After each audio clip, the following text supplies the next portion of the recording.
Hey everyone, and welcome back to the Dream Life Loading Podcast, Season 3, Episode 4. I'm your co-host, Skye. And I'm your co-host, Susan. How are you today, Sky? I'm good. It's pouring rain outside, which isn't great, but honestly, I'm loving this like cozy fall weather, so can't really complain. And I'm fully leaning into this season of life of just like hard work and routines and cozy fall with the books and coffees and all the things. So I'm feeling like motivated yet cozy, like productive. We're in a productive, cozy era. How are you I feeling? love that. I'm feeling really good. I started my week yesterday with just a brain dump and I got everything out on paper and then I organized it by like work, home, self. Mm. And I got everything on my list, all of my lists done yesterday, which was really impressive Oh, and exciting, which I had no expectation to. I was like, this will be my week, like my week long list. yeah. And then I just got into a groove and it was awesome. And as you guys know, I'm trying to find that like work life balance. And that was a really helpful thing that I did. I did that again today, and I'm like cruising through my list. So Oh my God, I love all is that. well. There Yes, is I'm feeling really good. something to be said for a good handwritten list and Yes. being able to like cross things off, like even with the work I'm doing now, it's so like I feel like I was at a point with work where I knew like, okay, Mondays is this, Tuesdays is this, and it was pretty much like the same. And I could write down like I would literally just copy over like last week's Monday to this Yep. week's Monday, and that would kind of be it. And now with this new job, everything is so much more fast paced. So I'm noticing like I can't really know what my day is going to look like until I'm in it, which for type A girlies, it's kind of difficult to like plan around, but I'm figuring it out. But the point of this was instead of like knowing on Monday morning, like I'll write everything out. I see the emails come in. And even though I know I'm going to see this email and tackle it and send it off and okay, check, boom, done, I still take the email and physically write out exactly what I'm going to do because just the act of writing it down and knowing like okay, this is what I have to do, I'm going to get it done in the next couple hours or whatever, and then being able to cross it off, it's like you need that little like two did moment, like you got to celebrate your Yeah. little wins. And I feel like for you with this list, like yes, one, the list is great because you are being able to like physically see exactly what you need to do. And that's a great way to like map it all out. And like maybe you're even doing time blocking, I don't know, with like specific parts of this. Like, okay, you're going to give yourself an hour to do this task, whatever. But then at the end of the day, you have a completely or mostly whatever it is crossed off list.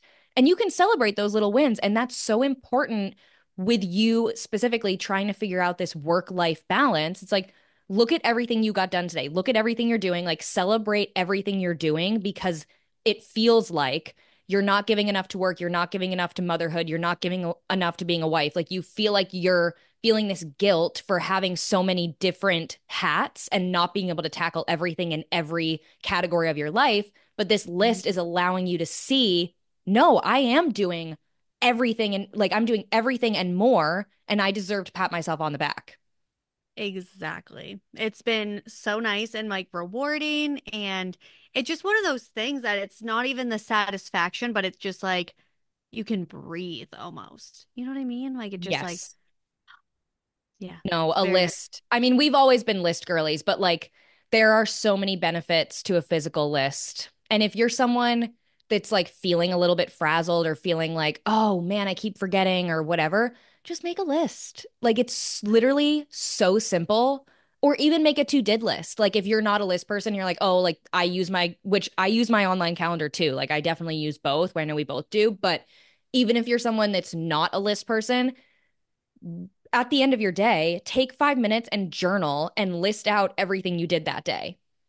Just see. And Yeah. then maybe you want to, if you're trying to get into journaling, use that as like a prompt and see where you go from there. Or just list it out and be like, hell yeah, I did do all of that. Like when I remember my dad did this when he was first starting out with his business. And then I know it inspired me to have us start doing it too. We would have a channel in Slack when we first started DLL where we would say, like, okay, this is the date. Here's everything I did today. And it wasn't like, oh, I did more than Susan today or Susan did more than me today. It was never bragging at all. It Not a was competition. literally, no, God, no. But it was literally just to see good job today. Like, and like, obviously it was nice to know, like, okay, this was done like for that side of things, like the admin part, it was nice, but it was really more for that, like, you need to be able to congratulate yourself. Like, you need to celebrate the big and the little wins.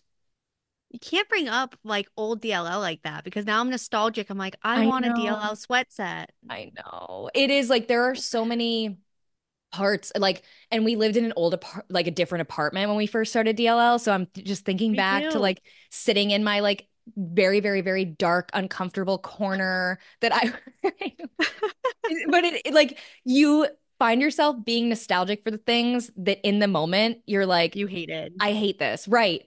And Yeah. like, oh my God, I had one light that I would have to like blast on myself. And it was so warm and it like I felt very sweaty. Like there's but it's so funny because these things, like even high school, good God, I hated high school. But looking back now, it's like, oh, that was so fun. And when we did that. And Hmm. so maybe this is such a tangent, but if you're in a season of life right now where you're like, this sucks because of X, Y, and Z, try and reframe and like maybe these are the days you'll look back on. And you know what? Maybe they're not, but there's going to be some part of where you are right now that you are going to be nostalgic for later in life. I guarantee that. No matter what it is, there's going to be something, whether it's like a coffee, like something very small or a big Hmm. moment. Like there's always going to be something, which is which is like literally what we talk about is like be present and happy and grateful for the moments you're in, Yep. but because like they're not going to last forever. No, and that's honestly the perfect segue into today's episode because we're talking about words you should remove from your vocabulary, and it's honestly just a mindset shift. Yep. Why was that so hard for me to say? Mindset shift. It's Um, a lot of yeah, too many yes. quiet on set, guys.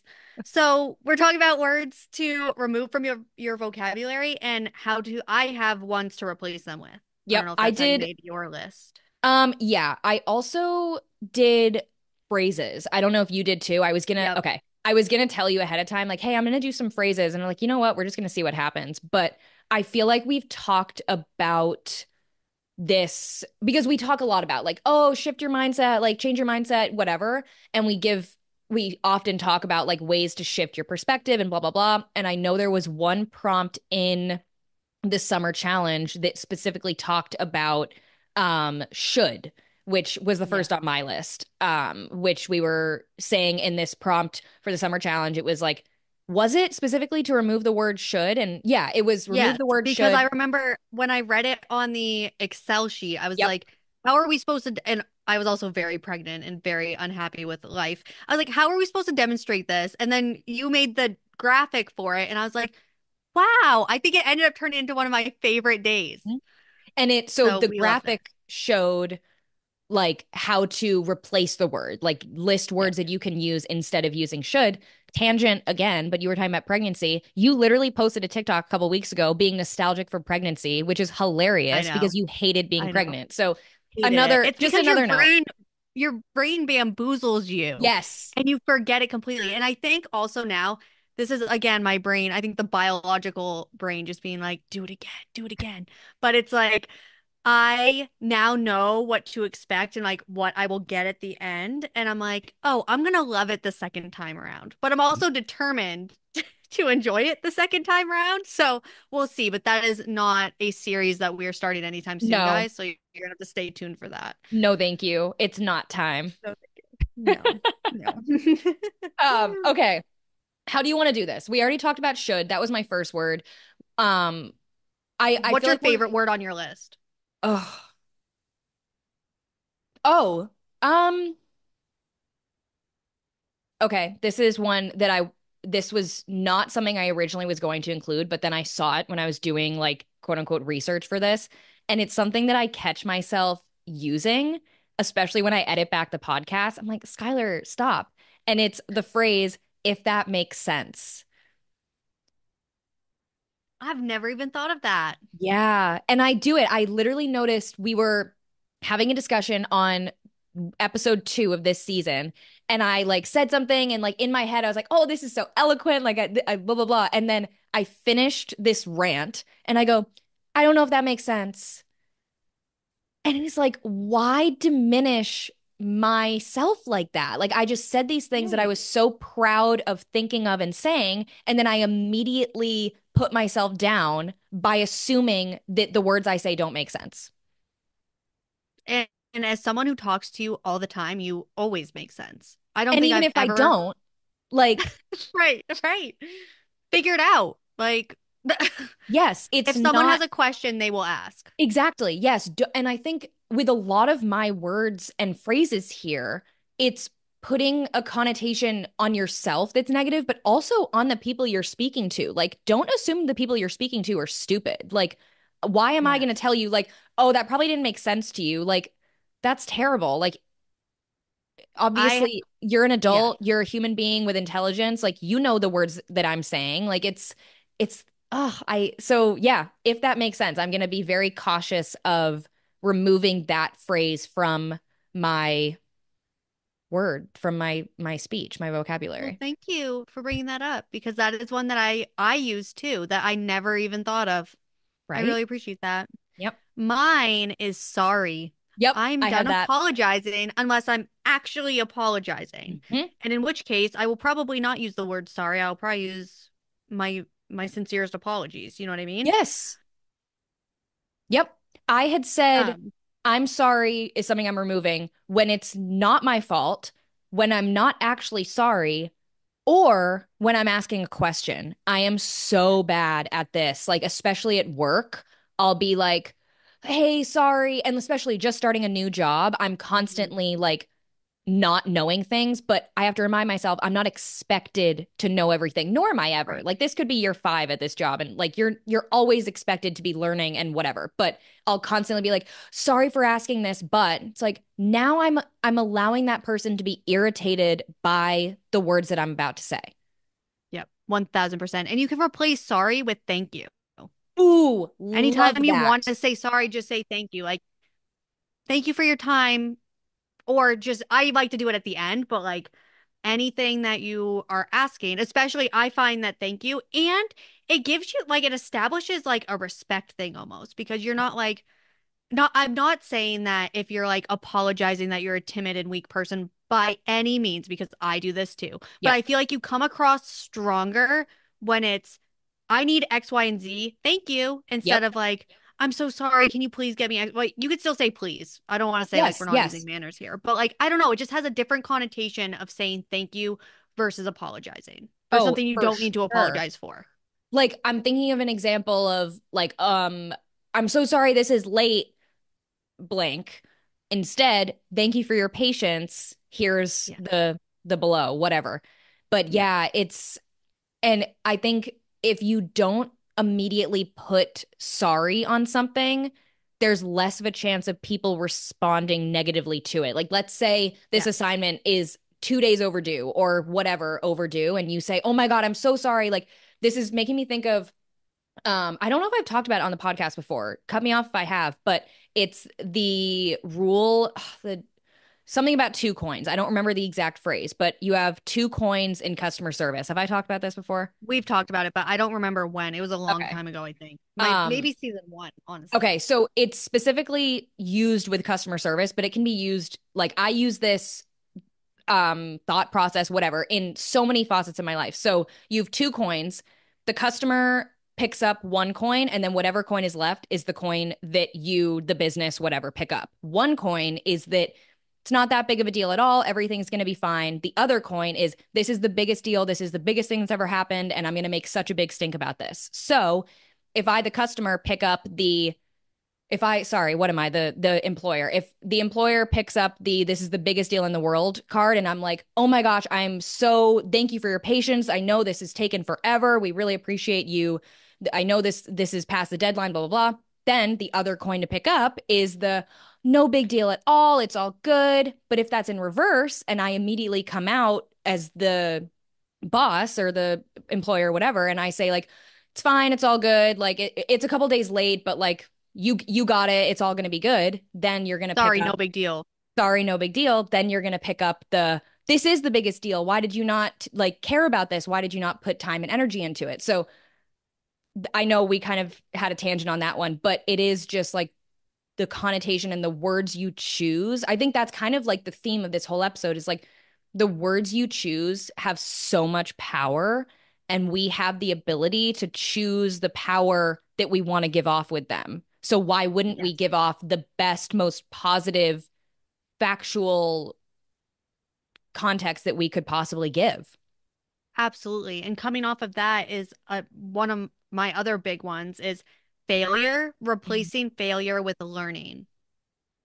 Yes. Because it's all about getting back up. And I think that that's something that we don't want to fall. We don't want to we'll just join them together. You don't want to fall or you don't want to fail. And I think a lot of people like hold themselves back, myself included, because I'm nervous about failing or I would be embarrassed about it. But guess what? You're learning. And I think especially now being a mom, like let's take Julia rolling over for instance, right? Like she's not going to do it perfect. She's learning, but that doesn't make her a failure of a baby. You know what I mean? I No. think that sometimes we just have to give ourselves the grace that we would give a little kid, because we do have our inner children still in us. And it's just really important to be always learning. And you're not a failure if you don't pick something up right away. And I think even you and I being in the same English class is a great example. There might have been something that you picked up like that. And I'm not going to sit there and be like, well, I'm such a failure because Skye got it and I didn't. Mhm. Maybe it just took me 3 or 4 extra tries, and especially being a former educator, it's not one size fits all. Learning is not one size fits all. So what works for one person is not going to work for everyone. And it looks different because the process is different for every single person. And that's the applies to life, not just learning. But I think you learn through life, everything you do. Oh my God. And the courage to learn, especially Yes. like I'm thinking like past the ages where you are like legally required to be in school and learning. But if you're choosing to get out there and learn something, whether it's in a classroom, if you're like doing advanced learning, or if it's like I'm at work and I'm going to ask a question in order to learn and improve, like that takes courage to learn and like put yourself out there to fail. Like that's basically what you're doing. Like even I'm thinking about Italian classes right now, and like That's what I was thinking. I constantly quote unquote fail because like I don't know how to speak Italian. Like I am, but if I sat in that class and didn't try to speak, then I'm doing myself a disservice because I'm not going to learn. So I have to mess up. I have to be allowed to fail. And Hmm. I wasn't not listening to you. I was trying to pull up the October quote from the 4th because I knew it was about failure. Failure is part of the learning, which is literally Yep. exactly what you're saying. And it is like failure is not something to be ashamed of. I think it's actually quite the opposite. And I think Liz mentioned that last week, something about failure, because she's very much obviously like change is so positive to her and like all these different Yep. things. And I can't remember exactly, but even that Casey Rose book I read this summer, who's an American living in Italy, and she wrote a book about like doing the shit that scares you was literally like the tagline of the book. And she talked a Yep. lot about how like failure is like you should strive for failure in a sense because Yep. it's the only way to grow. Like you're not going to grow if you nobody does everything perfect if they're improving. Like you only do the things perfect that you know how to do. Like you have to start somewhere. One of the things Liz said that like really stuck with me from last week's episode was she was like, at my lowest, I felt like I was buried. And then a few months later, I was blossoming. And it was like, oh my gosh, like those seeds were planted and then you grew. And I think that that's a perfect example. Like sometimes failure can feel like, or learning, Yeah. if you haven't perfected it yet, feels like you're hitting rock bottom sometimes, but maybe you're just getting deep enough where you can actually, grow roots and grow. Oh my God. I love that. I didn't think about it quite like that when she said it, but I love that you just rephrased it in that way. Like she was so low that she was literally like planting roots. Yeah. Oh, that's special. Yeah. I And could just so picture like when I you could said it picture it like in my that, head when she was saying, yes, yeah. now I'm picturing it like that. And it is like it's so hard in the moment if you're in what you're considering to be like a low moment, which obviously Yeah. we talked about last week with Liz, but the way she was able to say like I lost my husband, but I gained myself. Like all these different, like, maybe that was honestly what gave us the inspiration to do this episode this week, is because she's so good at changing perspective and doing Yeah. these shifts from like negative to positive. So, yeah, I think failure into learning, that's a really important one. I really like Yeah. that. It's kind of going off that. I had I'm so dumb. And I think I've gotten better about this one, but it's definitely something I catch myself and other people doing. And anytime someone does it, I'm like, don't say that about yourself. But it's so easy. Like, let's say like, oh, you submitted the wrong form or you said the wrong word in Italian, like whatever it is, it's like, oh, I'm so dumb. The words you say have an impact not only on the people you're speaking to, but also specifically on yourself. If I constantly am saying, I'm so dumb, blah, blah, blah, it's like, okay, well, I'm going to start acting dumb and I'm probably going to start believing that that's true. Like, do I Mhm. actually believe that when it's coming out of my mouth? No, I believe that I'm an intelligent person, but I'm so dumb. Like it, like, no. Oh, thank you for correcting my mistake. I will now not do it again because you've taught me. And there, I'm not saying sorry. I'm not like diminishing my own self-worth, but people do it all the time. I had a conversation last week where somebody was talking about like, oh, I'm so overweight or oh, I'm like this and that. I was like, no, no, like don't say these things about yourself. Like it's so unnecessary to put this Mhm. negative connotation on yourself. Yeah. And it's if you wouldn't say it to someone else, why are you saying it to yourself? Like, why are we so comfortable with tearing ourselves down when we wouldn't necessarily do it to another human being? Like, That's you a are a great person. point. Yeah, if you wouldn't say it to somebody else, why would you say it about yourself? Hmm. Yeah, like would you go up some like somebody messes up at here, like I can't we're going to talk about Italian class because I feel like it's so relevant. It is. But like somebody in class if they say the wrong word, I cannot imagine myself sitting there and be like, "Oh my God, you're so dumb. I can't believe you just said that instead of the right word, which is this." Like I would never even think of saying that. But for myself, it'd be like, oh, come on, Skylar, you know that you're so dumb. Like, why is it so easy to do that? I don't know. But if you're in a like work environment or a school environment, I know sometimes you don't always have the ability to leave said environment Mm. based off of what I'm about to say. But if you're in a situation where you ask a question or you are learning something and you don't do it perfect the first time, and someone just absolutely degrades you and is like, you're stupid or calling you name calling of any kind, not Hmm. okay.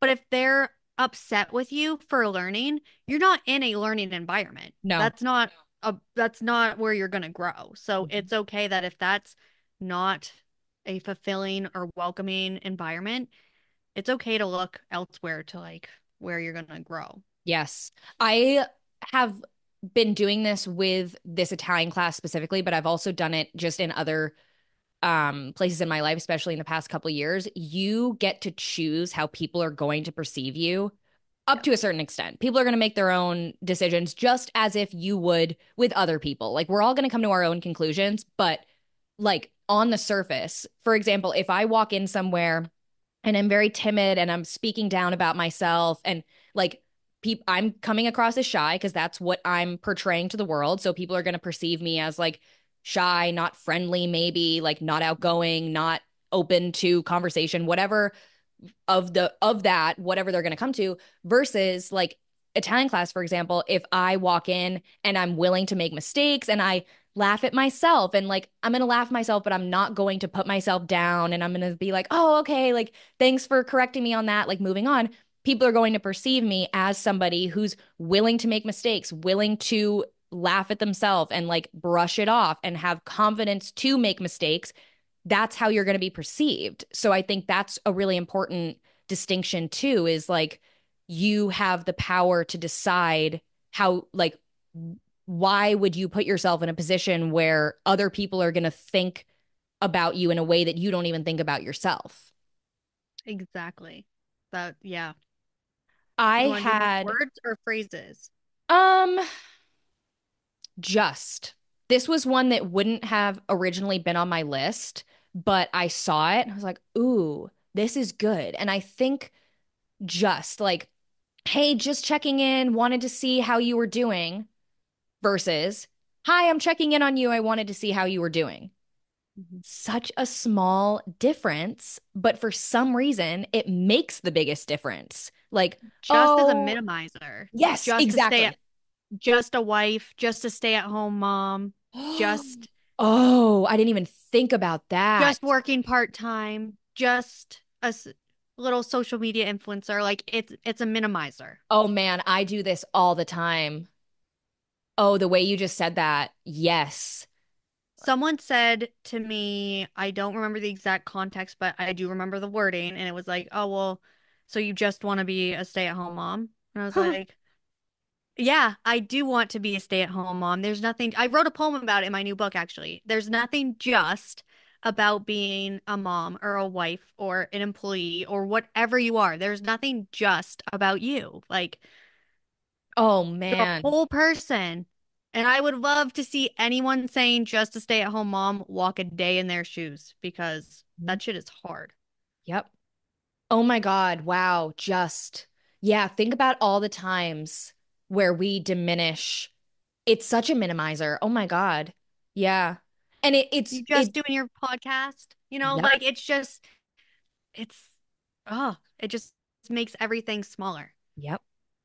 Yeah. Just that might It's a be, sneaky one. it is because we both just said it like six times as we were explaining how to Yeah. not say it. And it like is another one that's obviously a really Yeah. hard one because I feel like our society and our culture has really adapted the word like into like the same with iconic. We completely overuse the word iconic and like so many of these words that we literally the word literally has completely lost meaning because of how much we And use it. seriously, I feel like 2005, seriously, in the Grey's Anatomy, in the One Tree Hill era, and all of those, way overused. Yes. I like it Yes. though. I still use that one. I It's just know. like demure. We're gonna Yes. add that one to the list too. But Yes. like some of them are fun. They are. And I remember, obviously, maybe not obviously, Paris Hilton definitely coined iconic. Like she made that like what it is. And I remember I got very into her TV show, The Simple Life, in high school. So I was using iconic all the time. And I'd be like, oh my God, that's so iconic. And my father was like, no, it's not. Like that is literally, he never would have said that. He's like, that's not what that word is. Like, you're using it wrong, and this thing is not iconic. So, like, this is not correct. But it's so funny how over the years and over like trends on social media, different people, whatever it is, slay. Like, think about all these stupid words that we use, and we Savage. come on, savage. That's right. Like Oh, there's throwback to the another middle school one. days. Yeah, it's so funny to think about. And maybe we're like geeking out on this because we are like two like English majors at heart, but like it's so funny to think about words and the way how and maybe especially with just here and with some of these other phrases and words, if you catch yourself using these words too much, look up the actual definition of the word. Are you using it in a context that's like one, incorrect, and two, not the way you actually are trying to come across? Right.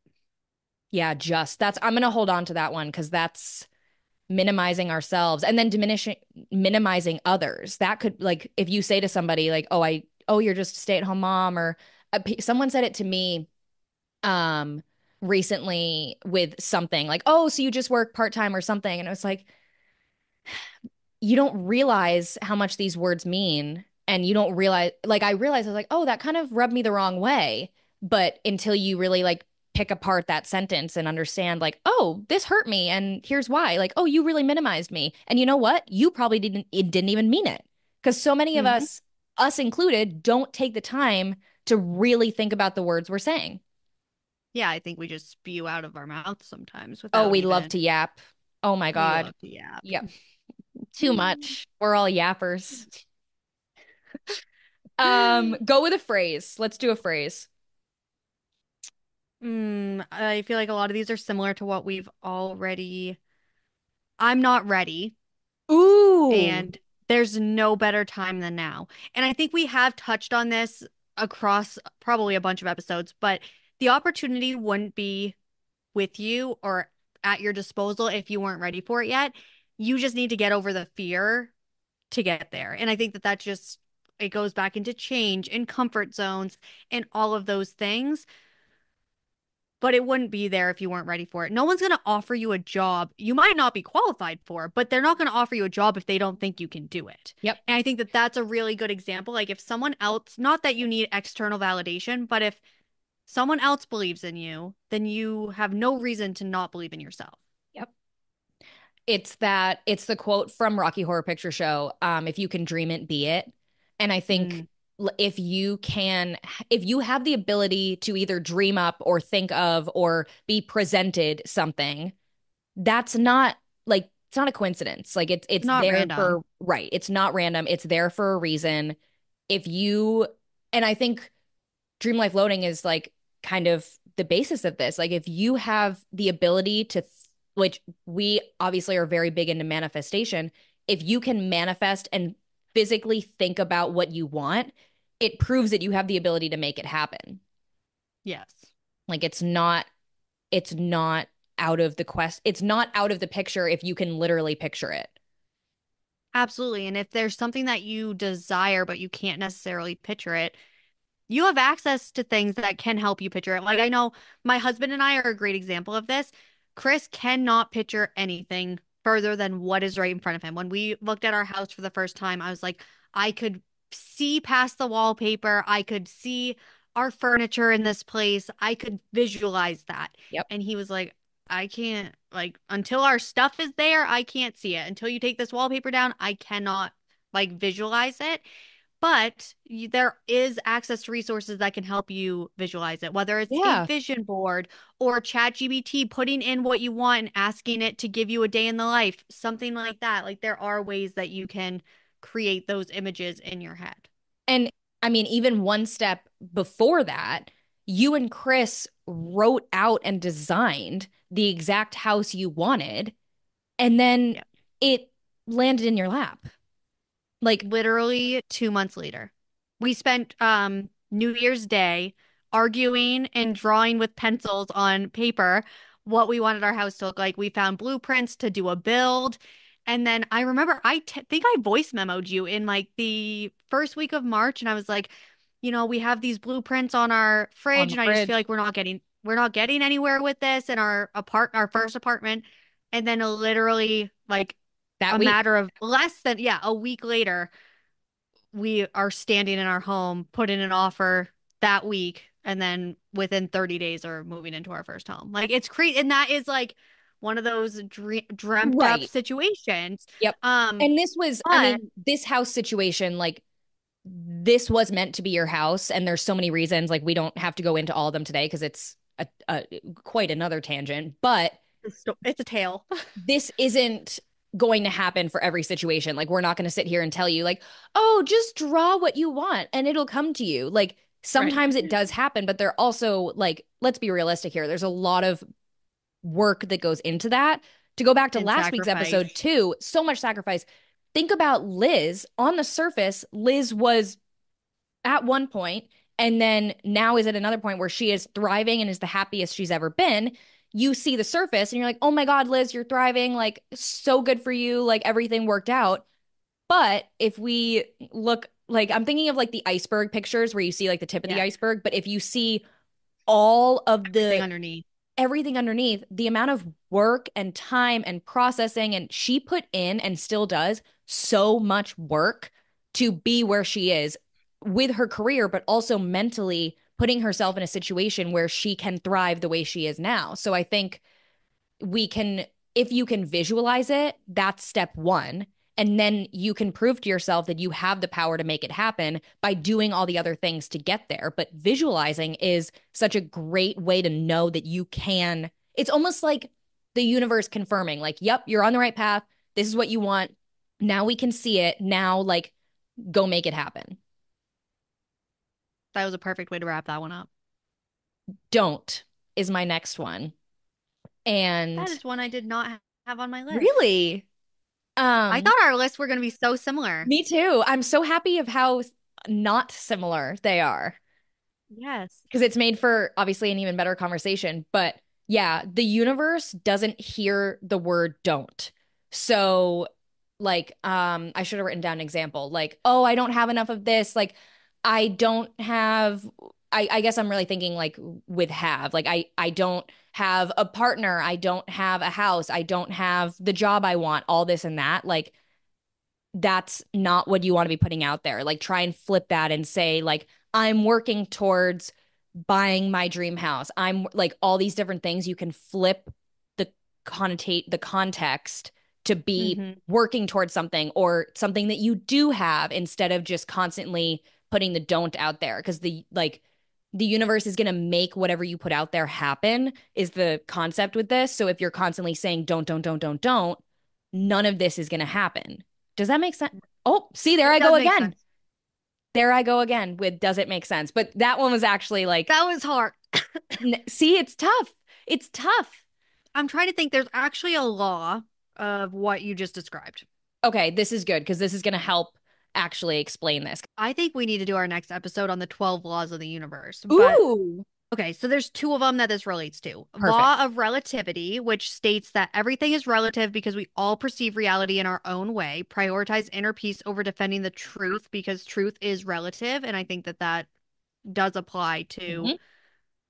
like having Yep, because if you're you get what I'm saying. And yep, then the law of attraction states that which is like onto itself is drawn. Your energy is constantly attracting things that are a vibrational match for it. So if you're saying I don't have this, you're never going to have that. yep. That's the one that I was trying to lean on to was the law of attraction. Like put out there what you want to happen. And I feel like a lot of these that we've been talking about do play into that. I agree. This is such an easy one, and I feel like we all kind of know this, but I thought it was worth mentioning. Um, there's two, they're kind of the same. With all due respect and no offense, but.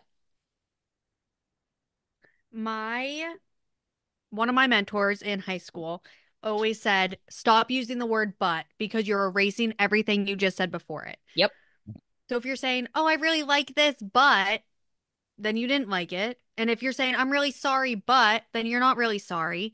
And that is one thing that has stuck with me, well, this far. yep. And I try really hard not to use the word but because then it is like erasing everything I just said. And Yes. why am I wasting mine and yours time by getting rid of that? Like I could just not say it and probably not cause frustration. Yep. So many of these words and phrases I'm realizing are filler words when we feel a lack of confidence. Almost every Yeah. single, like, should, don't, I'm sorry, I'm so dumb, just, if that makes sense, I guess, honestly, like, but so many of these words are thrown in there when, like, think about a very confident person, like, think about a great public speaker. They don't use these filler words. They speak with confidence. They speak clearly and like very crisp, clean, strict, strong sentences that don't include all these gunky filler words that we use to make our words seem less powerful than they are. Why are we afraid of our own words? Why are Yep. we afraid of our own voice and what we have to say? And is it because we're afraid of what other people are going to think? Or is it because we're afraid we don't know what we're talking about? But it all revolves back to fear. Because if you're not a confident person, you're afraid of something or someone or yourself or your own potential. And I think you just unlocked this whole episode, Skye. Yep. I love Wow. that. Yep. But yeah, with all due respect and no offense, those are the two that like if you're saying with all due respect, you're not really giving much respect. And if you say no offense, immediately my brain, someone said this to me last week about like some music choice or something. Oh, it was something so dumb. Like Nick had to make the team like the pregame playlist. And so he was asking for my help with it, which I don't really know why because I'm not on a team and like the music I would choose would be very different, but he did. And so he was like, you can put some Taylor Swift in there. Like I think some pump up Taylor Swift would be good. And so I included one song that I knew someone on the team liked. And I was like, oh, okay, like this would be like nice to include. And apparently, of all the songs on this stupid list, that song came on. And apparently everybody in the room was like, oh, this must be Skye's playlist. Like, why are you playing this? And it's like, okay. And then someone told me about it after, and they were like, no offense, but that was a really bad song choice. And immediately I was like, oh, now I'm sad. Like you just told me not to take offense, but obviously Or I I'm going take to say something offense. mean. Yes. Right.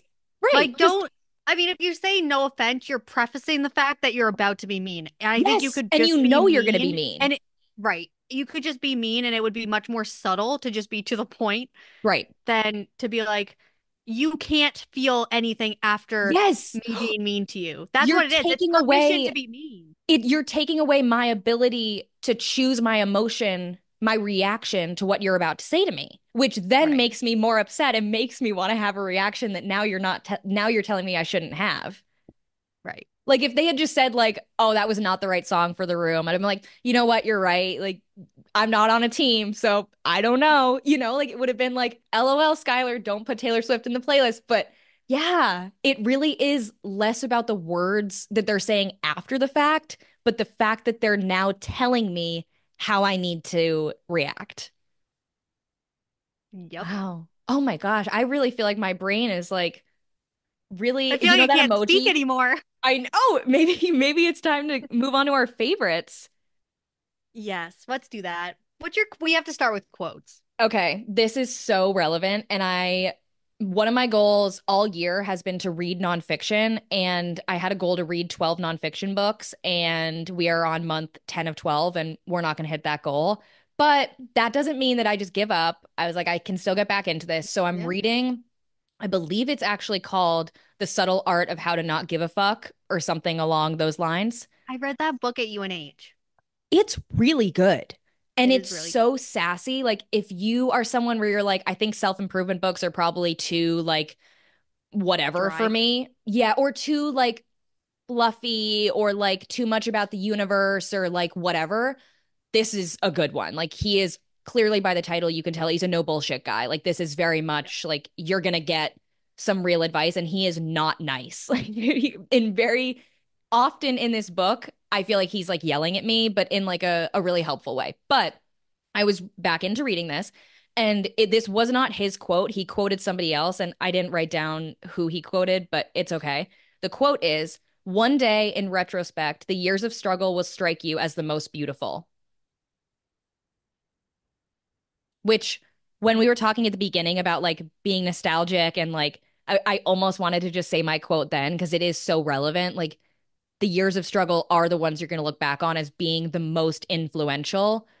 I won't give the example I'm thinking of in my head, but like my dad has a friend who talks about like his lowest point was the reason that he got to where he is today. So it's true for so many people. Look at Liz. Literally look at Liz, where she Yeah. literally said that she was grateful for her divorce. Never something you would think somebody would say.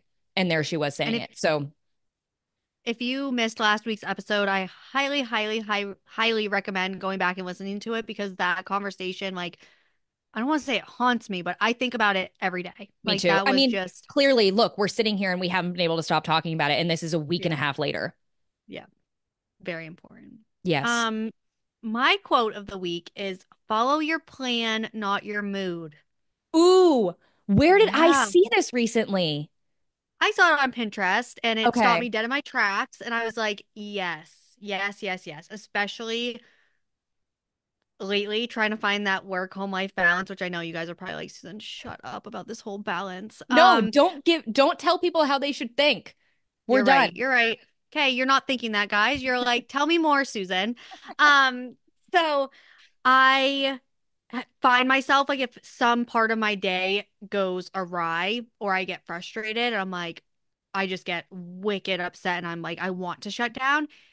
I don't have time to shut down anymore. So I have to just reboot and keep going and choosing my perspective to be positive or focusing, taking my attention away from what is negative to focus on what is positive or my priority and or plan. Yep. I love that quote. I think honestly, stay tuned. I think it might be an October quote for this month. Maybe that's where I saw it. But I mean, our Pinterest pages are probably very similar for no surprise to anyone. But yeah, I really, really like that quote. And it's just such a motivator to stay on track. Absolutely. Your true favorite. I was having a little bit of trouble thinking about what my favorite was, but I recently got a new bag And I specifically got it for my Italian classes. It was like, okay, I've been very obsessed with this bag to a point where, like, when you get something new, I know I've talked about this and I did it with like my prom shoes and things like that. And you just like stare at it and it just lives like in the center of your space. That's been this bag. And I think it's a gorgeous bag. And it was like literally the exact bag I'd seen online. And then I found it in store and it was like such a perfect little situation. But I think it's what the bag represents. And it represents this era of like confident girl that goes to her Italian class alone and is willing to mess up and got a new job and is willing to like work late hours and like do the work to make it happen. And I think it's just this bag represents such a new era of confidence and like independence in such a new way for me. So it's the bag, but it's not the bag. I love the bag. We talk about the bag daily, I feel like. But not in like, but in a good way, like very much like you just explained it because it is very exciting. It carries all your goodies and it goes on all of your, it's like Dora's backpack. You can't have an adventure without her backpack. Oh my God, That's what it is. It's your yes. Italian tote. Oh, yes. And I think, the sound where it's like, luckily I have purse. I think I need to do that. It's like, luckily I have purse. Like, I'm on my way to my little Italian class, like, got my purse. Like, I don't know. I feel like it's like I'm back in college in a way where I'm like, here I am with my books and I got my little binder and like lean into the things in your life. Like, whether it's like you're taking a class, like I have to walk to this class in the dark and half hour each way. And lean into it. Like this is so fun that you get to be in these different eras of life that might seem like so mundane. Like I'm gonna go sit in a classroom for 2 hours and listen to something that I don't understand half of. Like this is so fun, Like whatever I say is what I'm gonna feel, which we've been talking Mhm. about for the past hour. So yeah, we love purse. We love purse. We also love sneakers because Yes. Oh, I'm so I happy got this is your favorite. so on last week I took a mental health day. It was the first time I've ever called out of work. For context, I worked in labor all day with my daughter because I could not call out. I have too much anxiety over it. And I was like, nope, your girl is burnt out and it is either quit on the spot or take a day off. Took a day off, really glad with my life choices, and my husband's very thankful for my life choices too that day. Your husband Um, is like, I don't care the bill you spent at TJ Maxx because it was this or no more job. Yeah. And I have been looking for, I needed like an everyday shoe. I was like, I need something that matches my leggings and my jeans and maybe like a little sporty dress. Like, I need something that I can wear across the board. We don't have a situation like our setup in our house right now. We don't have like a mud room. So I really only want to have one or maybe two pairs of shoes out because it's in our living room where we have our shoes right now. And I was like, I just need something that's easy on the go, but also functional and comfortable. Like, I'm a mom now. Like, I need to be on the move. I need to be comfortable. And I You also want need to be cute. the all-purpose sneaker. Yes. And I found it on sale at TJ Maxx. If you guys have not seen them, please check out my TikTok because I showcase them quite frequently because I'm obsessed with them and They they are match so all of cute. my outfits. The colors, when you send me a picture of these, like they hit every single fall color and Yep. there's no color. Like they're all very neutrals, like browns, creams, whites, blacks, and they're Mhm. not even a white sneaker, which I think might be my favorite part about them is that they're that Yes. perfect creamy Cream. cream. Yeah, I guess it's not even nude. Like they are like they're an off-white, they're an eggshell, but like they're gonna wear so well. They hit every single neutral color that you would want in a sneaker in one sneaker. So if you're wearing brown, they'll pull out the brown. You're wearing black. Like this is the all-purpose sneaker. They're little Steve Maddens. They Yeah. were on clearance. They're perfect. I'm Yeah. obsessed with them. And I I don't bet think they're I've really ever, comfy. Like Steve they're Madden, so I comfortable. have a pair of Steve Madden boots and they are so freaking comfortable. So comfortable. $20. No way. Uh-huh. You found Steve Madden sneakers for $20? TJ Maxx clearance section, baby. Oh my God. I know. It was America. meant to be. Yep. Man, that's good. I was thinking like, oh my God, she got these for like $50. Like, that's awesome. No, no, no. Man, Susan, you're good. You are good. Pays to take a mental health day. See? That's what we tell Chris. This literally, you saved money by getting the sneakers on sale and the pillows. Oh yeah, the pillows were to die for. This okay, last little story before we go. Um, weeks ago, I was in TJ Maxx with my mother-in-law. We were shopping, doing the whole thing. I have not bought throw pillows in over 2 years because I can't stomach to spend over $40 on two pillows. For an Like, I aesthetic just too. can't. Like throw Yeah, pillows I are one of can't. those things like why are they so expensive? They are completely useless. We literally throw them on the floor when we get into bed at night. Like they are Yep. completely useless, but we all want them for the aesthetic. Yep. And so I have not bought them because I'm like, I don't need it right now. I don't need it right now. These ones Yep. I had in my cart, I put them away when we got to checkout. I told the lady, I was like, I'm sorry, I don't need them. And I was kind of sad about it, but like it was it was fine. It was a sacrifice I was willing to make. And then I found them, the exact ones that were in my like my cart, and they were $10 off. And I was like, it's a sign. We're doing it. They're Yep. comfy, they're cozy. I put them on our bed, and Chris loves them. He was like, I don't like throw pillows, but I love these. I love these on our bed. Like, Um, it is just what a win. Massive victory. yeah, So we love it. we love it. That's your sign to Well, take a guys, mental health day because clearly you'll just find everything you need and more. absolutely. You never know what treasures you'll find at TJ Maxx. Yes. Well, guys, you know what to do. Please like, subscribe, leave a review on whatever platform you're listening on, and we will see you next week.